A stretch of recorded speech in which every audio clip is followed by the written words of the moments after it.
Brangus broliai ir seserys, nauja pradžia, taip galėtume pavadinti tik ką prasidėjusi Advento laiką.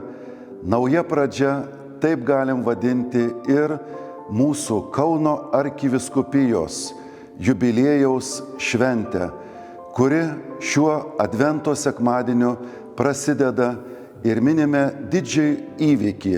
1926 metais, balandžio 4 dieną, buvo paskelbta popiežiaus Pijaus XI bulė Lituanorum gente apie lietuvių tautą.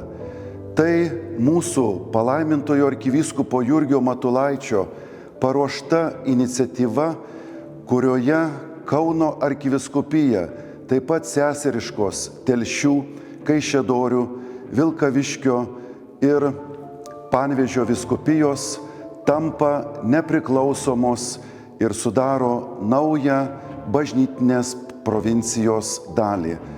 Šiandien mes visi drauge didžiuojamės mūsų Kauno arkivyskupija, kuri pradėjusi savo gyvavimo istoriją tais 1026 metais kartu su Lietuvos ir viso krašto statyba taip pat steigėsi, kūrėsi, buvo pastatytos gražios bažnyčios, ši arkivyskupijos kurija. Taip pat buvo įvairios iniciatyvos, kurios šį bažnytinės provincijos darbą tęsė gražiais rezultatais ir laimėjimais.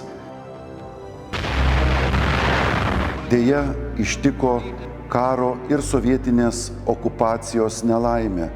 Daug mūsų brolių ir seserų kentėjo, žuvo ir beveik 50 metus tęsėsi sovietinės okupacijos laikas.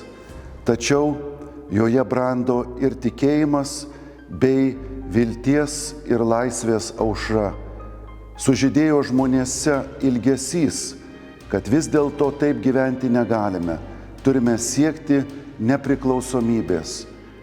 Bažnyčios bendruomenė labai daug prisidėjo, kad kraštas sulauktų 1990 kovo 11. Tuos metus sulaukėme dėl to, kad meldėsi mūsų broliai ir seserys, Eucharistijos bičiuliai, buvo rengiamos slaptos rekolekcijos, įvairius susitikimai ir brandinama viltis, kad vieną dieną išauš laisvės rytas.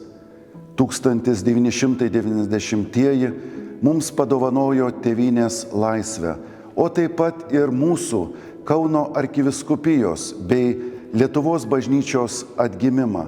Vėl naujai pradėjo statytis bendruomenės, atnaujintos buvo parapijos, įvyko antrasis Eucharistinis kongresas, kuris buvo labai didžiulė šventė, taip pat Kauno antrasis vyskupijos sinodas. Buvo vėl naujai suformuotos įvairios pastoracinės iniciatyvos, centrai, pastoracinės tarybos ir taip pat bendruomenių gyvenimas.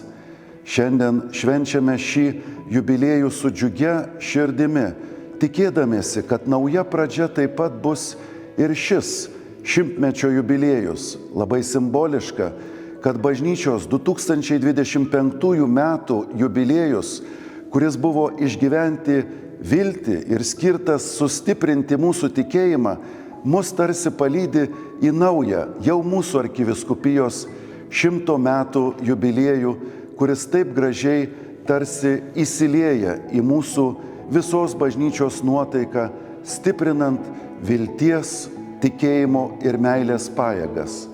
Taisykite viešpačiui kelią.